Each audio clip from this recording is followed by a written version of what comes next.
Hey, it's Bryce here, and welcome back to my channel. Today I'm going to be covering the shipping essentials. So of course, to start things off, you guys are going to want to have your own tape measure.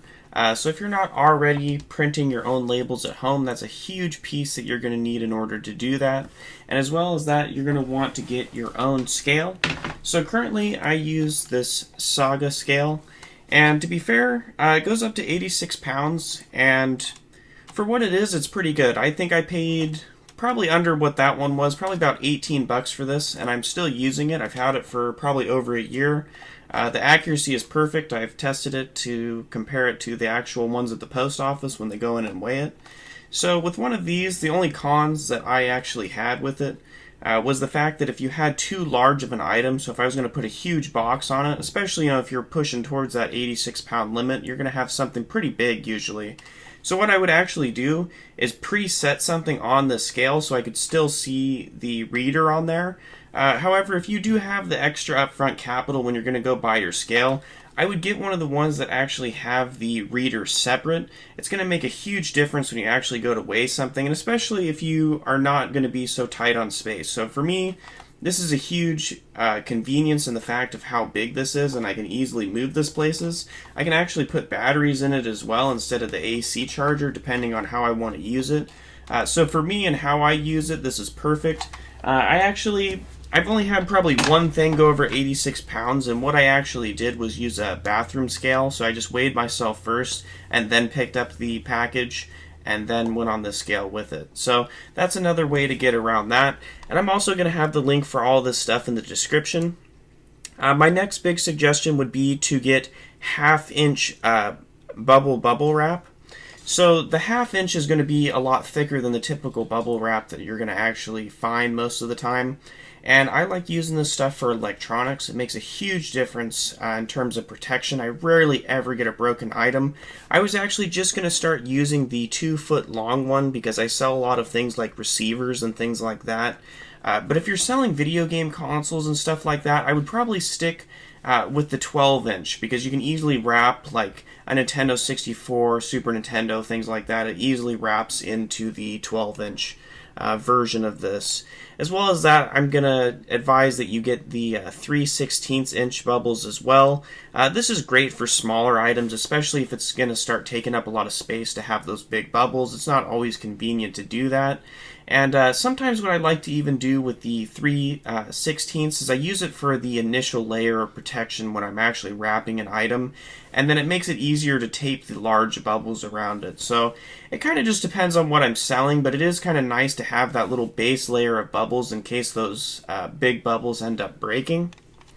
The next thing I'm actually going to recommend is this box resizer. So this makes a huge difference. This can sometimes pay itself off in a couple of uses depending on what you're selling. Because as you know, when you are going to go ship something, the size of the package is actually a big determining factor in how much it's going to cost. So if you have a lot of extra space in your packages, so like for me, I use a lot of recycled stuff. So I'm not always getting the same consistent package sizes, and I sell a lot of variety of items. So there's always a difference in the size and the quality of the box. Everything's going to be a little bit different. This is especially huge when I sell like big box PC games. I can extra strengthen the box by cutting that extra layer down. I highly recommend these. I'm going to have probably an individual video on how to use one of these. And I actually started using one of these from Dominic, the Primetime Treasure Hunter. So if you're not familiar with him, check him out on YouTube. He's awesome. He's helped me out with a lot of eBay-related stuff. The next thing I'm going to recommend is a thermal label printer.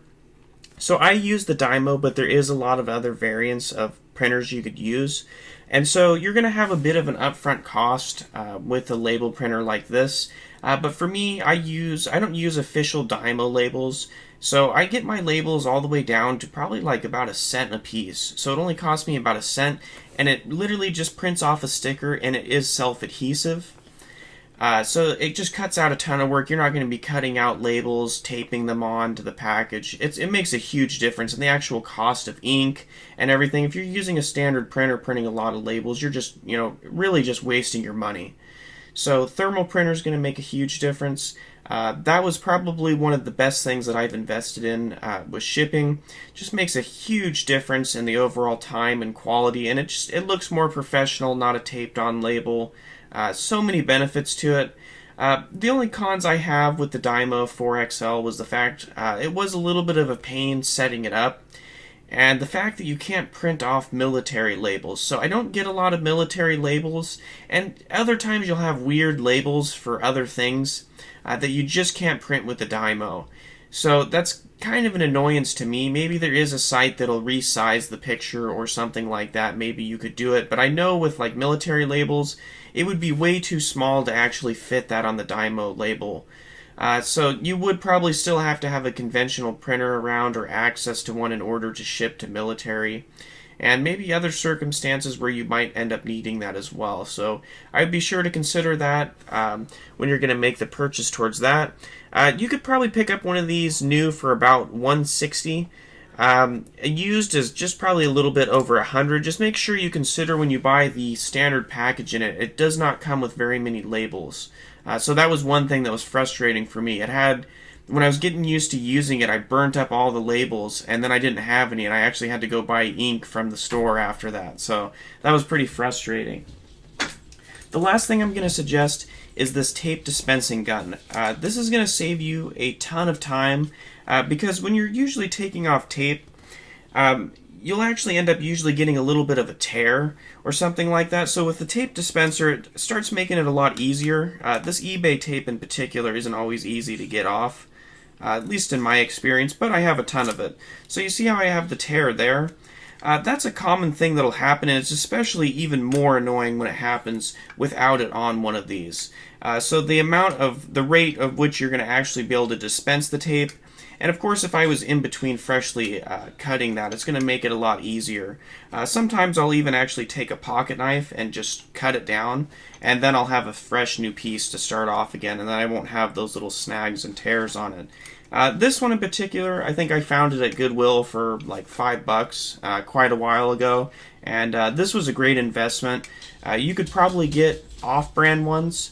Just make sure that you get the 3-inch diameter. I believe there's a 2-inch diameter version of this as well. Just make sure it's the 3-inch. That's what the typical tape you're going to get has. So if you're getting your eBay store, you could get a huge amount of tape for this.